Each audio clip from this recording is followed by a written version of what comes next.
चलिए मुकेश गौड़ जी आपके पास आऊंगी क्योंकि हरियाणा युवा आयोग के आप चेयरमैन हैं और युवा आयोग के चेयरमैन होना जाहिर है कि आपके ऊपर एक बड़ी जिम्मेदारी आ जाती है युवाओं को लेकर। क्या चल रहा है, किस तरह की नीतियां चल रही हैं और क्या आगे प्लानिंग्स है? देखिए, जिस प्रकार हरियाणा प्रदेश के अंदर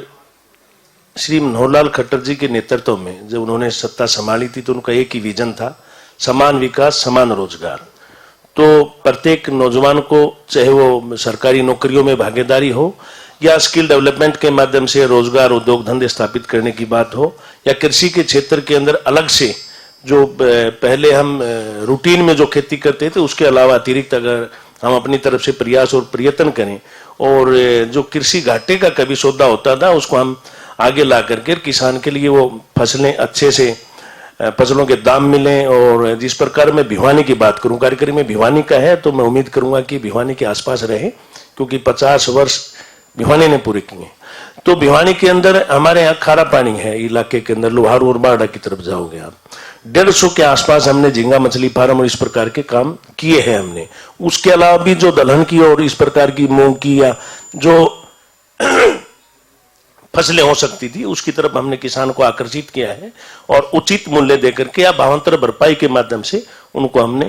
लोगों को बताया है और लोगों की चीजें समझ में आई हैं और आज कृषि जो है फायदे का सौदा है। दूसरी, मैं युवा आयोग के चेयरमैन के साथ साथ मैं बीजेपी का भी एक कार्यकर्ता हूं। तो जैसा कि अशोक वाणीवाला जी ने भारत जोड़ो यात्रा की बात की थी, तो ये भारत जोड़ो यात्रा ना होकर के एक व्यक्ति विशेष की पर्सनालिटी को डेवलपमेंट करने का एक इनकी तरफ से प्रयास और प्रयत्न है। रही